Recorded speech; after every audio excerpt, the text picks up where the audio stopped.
Cuando un programa sale del aire, quedan miles de voces en el aire. Ayer recordaba que mi primera vez al aire fue una suplencia que hice en Buenas Noches. Y creo que no me fue tan mal porque hoy estoy aquí. Fue mi primera oportunidad, mi primera ventana de libertad, y sé que era una ventana de libertad para una gran parte de los venezolanos.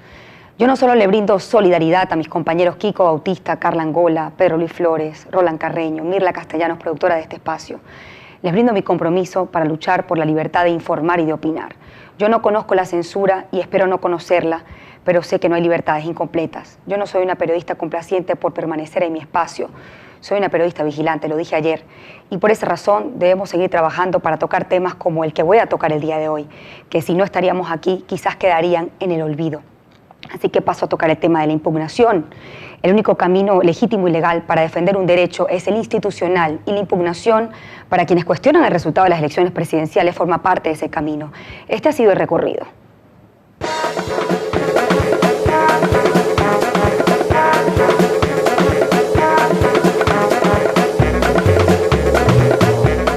Usted es el derrotado, usted y su gobierno. Nosotros no vamos a reconocer un resultado hasta tanto aquí no se cuente cada voto de los venezolanos, uno por uno.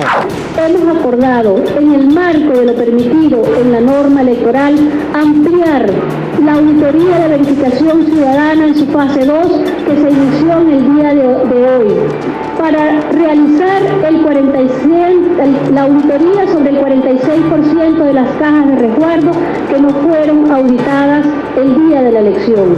Hay una auditoría que se hace en la cual el comprobante de voto que está en las cajas de resguardo, ¿verdad?, se contrasta con lo que ha emitido el acta de escrutinio que ha contabilizado los votos. Cuando usted habla de auditoría es de todos los elementos que conforman el proceso electoral, si no, no es auditoría. El Consejo Nacional Electoral, ¿qué acordó el jueves en la noche?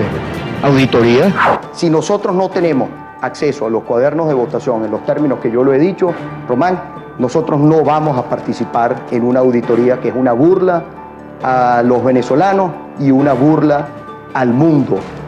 Nosotros no vamos a perder los lapsos que establecen las leyes, y el siguiente paso va a ser impugnar formalmente ante la instancia jurisdiccional.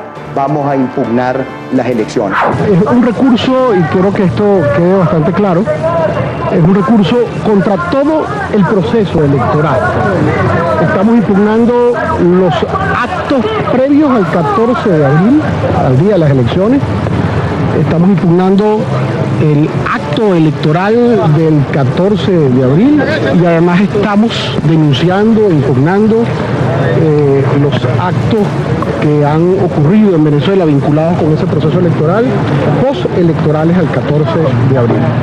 Ya hemos presentado recurso de impugnación ante la sala electoral, fundamentado en el 215 de la Constitución Nacional por cohecho, violencia y fraude de las elecciones del 14 de abril. ¿Qué ha pasado con el pronunciamiento sobre ambas impugnaciones? La impugnación general de todo el proceso electoral y la impugnación parcial de las votaciones correspondientes a la elección presidencial. ¿De qué depende su admisión o no? Ese será el tema de hoy en Soluciones, y para ello he invitado el día de hoy a José Vicente Jaro, abogado constitucionalista y profesor de la Universidad Católica Andrés Bello. Buenos días y bienvenido. Muchas gracias, y muchas gracias por la invitación al programa. Mi apoyo y felicitaciones por las palabras que acabas de dar en relación a la situación de Globovisión, y también muchas gracias por abordar este tema, que es muy importante porque se está quedando en el tintero y todos los venezolanos deben estar informados sobre lo que está sucediendo con el tema de las impugnaciones. Primero hay que aclarar... Gracias por sus palabras.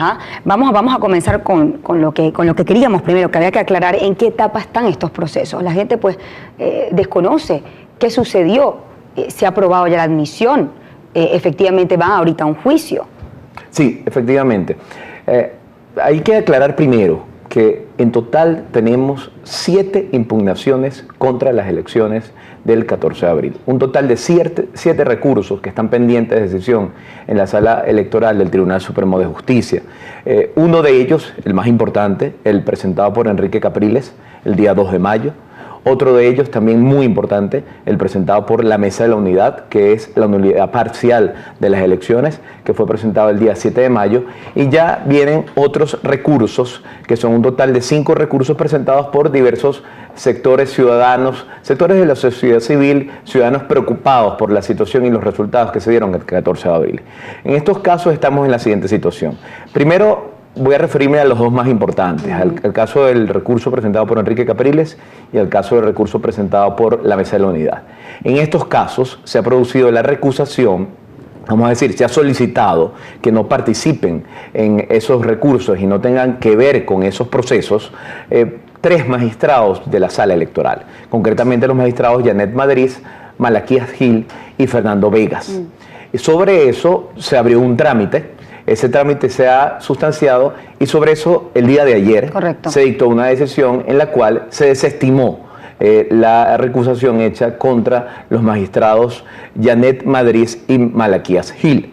Queda pendiente entonces en esos dos casos, el de Enrique Capriles y el de la MUT, en esos 2 recursos que son los principales recursos, queda pendiente las recusaciones formuladas contra el magistrado Fernando Vegas, quien es presidente de la sala electoral. En el momento que uno asume para ser magistrado, no debe separarse de alguna militancia política, porque creo que la recusación fue por eso, que algunos de los magistrados formaban parte, en algún momento formaban parte del PSV.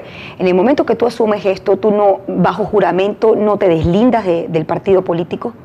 No basta con... Esa es la pregunta que tengo. Sí. ¿Eso es suficiente para abstenerse de tomar una decisión con relación a la impugnación? No basta... ¿O de inhibirse? No basta que un diputado de la Asamblea Nacional un día sea diputado del PSV, al día siguiente renuncie a su militancia política en el PSV y al día siguiente sea magistrado del Tribunal Supremo de Justicia para afirmar, para decir y para considerarlo un magistrado imparcial. Ya esta persona, que es el caso de Janet Madrid, que es el caso de Malaquías Gil, son casos de personas que con esa militancia política de diputación, de representación del Estado venezolano en diversos cargos públicos, incluso de relación jerárquica con Nicolás Maduro en el caso de Janet Madrid, de pronunciamientos previos sobre el caso de las impugnaciones en el caso de Janet Madrid, de una larga representación del PSV en la Asamblea Nacional en el caso de Malaquías Gil, quien fue diputado y ahora es magistrado. Ya el hecho de ellos haber pertenecido tanto tiempo al PSV y haber estado vinculados tanto tiempo a ese partido político, los inhabilita forzosamente de actuar en el caso, independientemente de que ellos hayan renunciado. Ya el hecho ocurrió, el hecho fue consumado, esa relación estuvo y esa relación les impide a ellos poder tomar posición en el caso. Lamentablemente, eso fue desestimado por la sala electoral. Ahora, en el momento que estamos, ¿de qué depende que una impugnación u otra sea admitida? ¿Cuáles son los supuestos para que efectivamente se admita la impugnación total de las elecciones, de los resultados en totalidad, y la impugnación parcial en alguna de las mesas?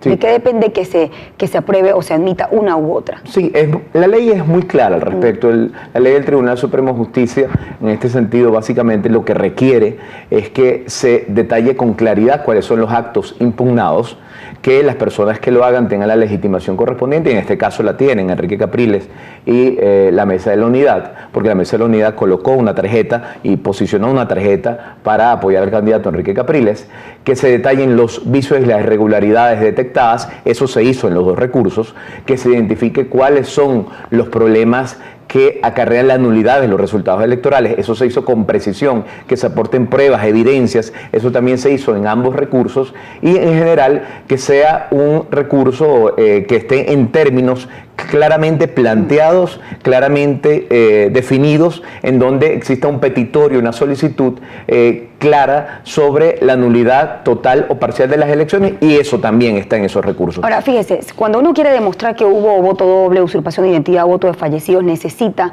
tener acceso pleno a una auditoría integral para que se pueda cotejar el acta de escrutinio, las cajas de resguardo con los cuadernos. Eso fue negado a pesar que se está realizando una auditoría, pero no con el acceso pleno a los cuadernos. ¿Cómo comprobar que efectivamente, o cómo podrá comprobar el Tribunal Supremo de Justicia que efectivamente hubo alguna irregularidad y alguna discrepancia numérica entre las actas y la cantidad de votos emitidos? Sí, esta pregunta es importantísima porque Esto significa que el Tribunal Supremo de Justicia, la Sala Electoral, y esto lo he reiterado muchísimas veces, tiene todo el poder y todo el deber, la obligación legal de solicitarle al CNE todos los cuadernos electorales, todos los comprobantes de votación, todas las actas de escrutinios, es decir, todos los elementos relacionados con el proceso de votación, no solamente los comprobantes de votación, las cajas de resguardo y las actas, sino también todos los comprobantes. Ahora, ¿esta auditoría puede ser tomada como prueba? Por supuesto. El Tribunal Supremo de Justicia en la Sala Electoral puede efectivamente, en una etapa probatoria, evaluar detalle a detalle todo el tema de los cuadernos de votación. Y eso está planteado en los recursos presentados por Enrique Capriles y por la Mesa de la Unidad. Y eso es lo más importante de haber acudido al Tribunal Supremo de Justicia, porque ante la negativa del CNE de hacer una auditoría como debe ser, total, es decir, tomando en cuenta todos los elementos del proceso electoral, incluyendo los cuadernos de votación, ante esa negativa, era necesario acudir al Tribunal Supremo de Justicia para que en el Tribunal Supremo de Justicia sí se obligue al CNE a suministrar todas las actas, todos los comprobantes, cajas de resguardo, todos los cuadernos de votación, e incluso se pueden hacer las experticias correspondientes para verificar el tema de la duplicidad de las huellas y la identidad de las personas que firman esos cuadernos de votación. Ahora, hay una cosa que me preocupa, fíjese, es la cantidad de denuncias lo que permiten que se admita o no, o se apruebe o no una impugnación, me refiero. Si solamente hubo tan solo un acto de violencia, ¿eso es motivo para que se repita una elección en una mesa específica o la elección en general? Si solo un venezolano se sintió que fue coaccionado a votar. Sí, efectivamente. Aquí... O tiene que haber una cantidad determinada de pruebas que permitan demostrar que eso pudo haber alterado el resultado final. Sí, aquí es muy importante distinguir dos cosas. Una cosa es la admisión. La admisión es la apertura de un juicio, la apertura a trámite. Todos los elementos para que se dé la admisión están dados. Y basta, como tú lo has señalado, basta que se aleguen esos vicios, aunque sean uno o varios, de cualquier elector venezolano, de cualquier persona venezolana, para que se admita el proceso. Ahora, otra cosa es que después de todo el proceso se demuestren suficientes irregularidades como para afectar el resultado de las elecciones. Si efectivamente, después de todo el proceso, se demuestran suficientes irregularidades que comprometen un número de votos que es superior a la diferencia de la ventaja oficial, según el reporte oficial del CNE, entre los candidatos, entonces debe repetirse total o parcialmente las elecciones. Vamos a hablar de los tiempos. La gente está esperando la decisión. ¿Qué ha pasado con el pronunciamiento de la admisión? ¿Cuánto tiempo dispone o prevé la ley con relación a tomar la decisión de la admisión de estos dos recursos? Hacemos una pausa y ya volvemos. El tema que estamos tocando el día de hoy pareciera que está en el olvido, el tema de las impugnaciones. Le preguntaba el tiempo, ¿de cuánto tiempo dispone o disponía el CNE para decidir la admisión de estos dos recursos? Sí, la Sala Electoral del Tribunal Supremo de Justicia disponía de 2 días para decidir sobre la admisión del recurso. De los 7 recursos que se han presentado, solamente uno ha recibido una respuesta, que es el recurso presentado por el abogado Oscar Arnal, y fue una decisión de inadmisión, por razones más de forma que de fondo. No tienen que ver con el fondo del proceso electoral. De manera que quedan 6 recursos de impugnación en trámite. Y ha pasado casi un mes y no hemos tenido una respuesta sobre la admisión.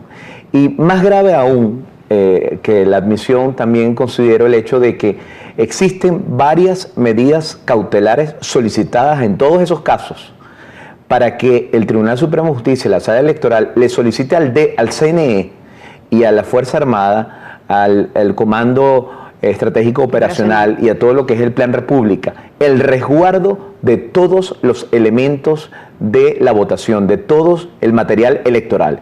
Y la Sala Electoral no se ha pronunciado ni siquiera sobre eso, que es un asunto muy importante en este caso porque significa la conservación de pruebas que son esenciales para luego manejarlas en juicio y luego poder probar el fraude. Creo que el CNE tiene que resguardar ese material. Está obligado. 2 años, está obligado. Está obligado. Sin embargo, la Sala Electoral sobre esto ha debido pronunciarse.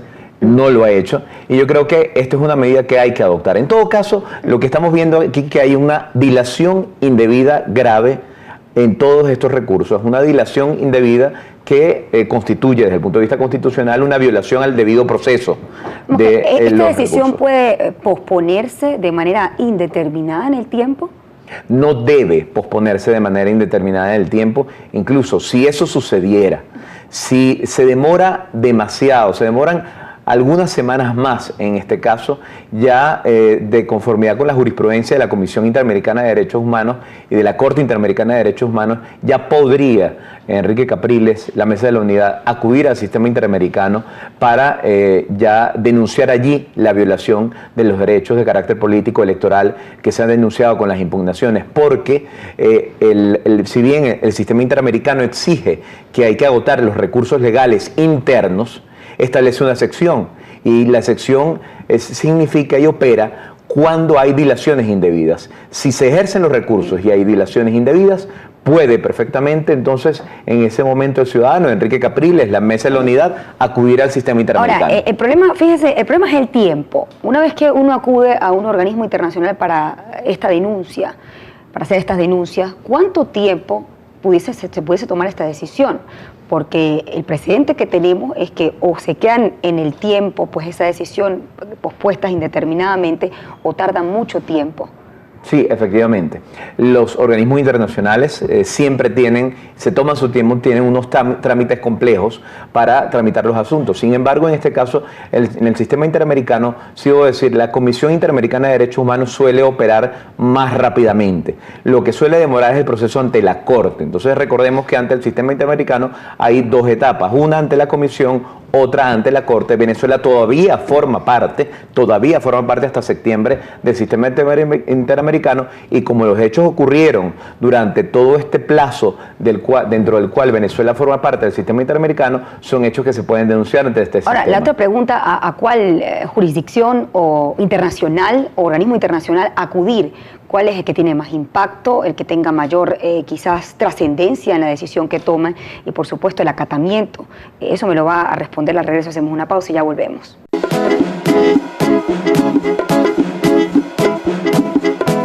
El tema de la impugnación es el tema que estamos tocando el día de hoy aquí en Soluciones. Le preguntaba a qué instancia internacional acudir. ¿Cuál es la más conveniente, la más oportuna, la que tiene mayor impacto, la que pudiese quizás tener mayor apertura en recibir este tipo de denuncia? Sin duda, la Comisión Interamericana de Derechos Humanos y la Corte Interamericana de Derechos Humanos son las primeras instancias, sobre todo pensando que somos parte de la OEA, y la OEA tiene la Carta Democrática Interamericana, y cualquier denuncia, cualquier proceso ante esas instituciones puede conllevar finalmente la aplicación de la Carta Democrática en este caso. También existe la Comisión de Derechos Humanos de la ONU, que tiene mucho peso a nivel global, a nivel universal. Y yo creo que es muy importante que, paralelamente a la denuncia que se haga ante la Comisión Interamericana de Derechos Humanos, se presente este caso ante la Comisión de Derechos Humanos de la ONU, quienes siempre emiten pronunciamientos bastante aleccionadores, bastante importantes en esta materia y que tienen mucho impacto a nivel internacional. Yo creo que en todo caso lo más importante en este momento es nosotros no perder el norte e insistir con el tema de la admisión por parte del Tribunal Supremo de Justicia. Yo creo que en este sentido es muy importante tomar en cuenta el llamado que hizo Enrique Capriles a que los venezolanos se adhieran masivamente al recurso interpuesto por él y por la Mesa de la Unidad contra los resultados electorales. La mejor forma de presionar constitucionalmente, institucionalmente, el Tribunal Supremo de Justicia para que admite, para que procese, para que lleve a cabo todo este proceso y verifique lo que pasó el 14 de abril, es adhiriéndose masivamente los ciudadanos a estos recursos ante el Tribunal Supremo de Justicia. Ahora, fíjese, vamos a hablar sobre el supuesto de que sea admitido alguno de los dos recursos. ¿Qué llevaría? ¿Llevaría a la repetición de las elecciones o solo, en el caso de que sea total, o solo al recuento parcial en algunas mesas donde hubo irregularidad? Sí, efectivamente.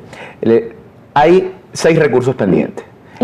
Perdón, disculpe, sí. Y al recuento, que es muy importante. Sí. Creo que ahí está la diferencia. Sí. ¿Se debería hacer el recuento de toda la elección general o repetir las elecciones en general o en distintas mesas? Sí. Sobre eso hay, te digo, 6 recursos.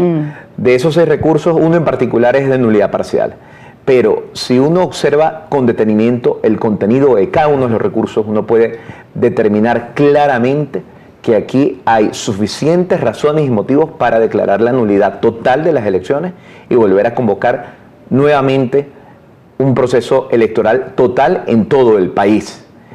No obstante ello, además de esos argumentos que son bastante de peso desde el punto de vista jurídico, político, electoral, bastante de peso, también hay argumentos para declarar la nulidad en un número de mesas de más de 5.000 mesas, más de 12.000 actas de votación que afectan a un universo de electores de aproximadamente 3 millones de electores. Y en ese caso, si la sala electoral no se atreve, no quiere de alguna manera reconocer la nulidad total de las elecciones, no se atreve a anular totalmente las elecciones y convocar unas nuevas elecciones como debería ser, entonces podría optar por esta otra opción, que es la de declarar la nulidad en esas mesas, más de 5.000 mesas, más de 12.000 actas, y convocar a una elección parcial. En todo caso, siempre tendría que repetirse, sea parcial o general. Nunca se contempla el recuento de los votos.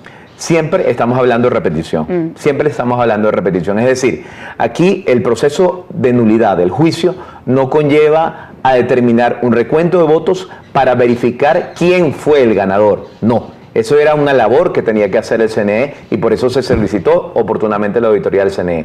Como no lo hizo el CNE, ahora estamos a nivel judicial con estos recursos planteando la nulidad total o parcial de las elecciones. Me tengo que despedir. Si se aprueba, si se admite, ¿cuánto tiempo puede durar este proceso? Si se aprueba, si se admite a trámite, este tiempo, en la teoría, según la ley, no debería pasar de 3 meses. Pero en la práctica, por lo que estamos observando y por las dilaciones indebidas en que está incurriendo el Tribunal Supremo de Justicia, pudiera durar fácilmente 1 año. Muchas gracias por habernos acompañado el día de hoy, aclararnos todas estas dudas que parecen en el olvido, pero que son necesarias pues rescatar, porque sin duda alguna una parte de los venezolanos pues quiere algún tipo de respuesta con relación a las dudas que tiene sobre el proceso electoral. Gracias por habernos acompañado, gracias a ustedes por habernos acompañado el día de hoy. Continúen con la programación de Globovisión.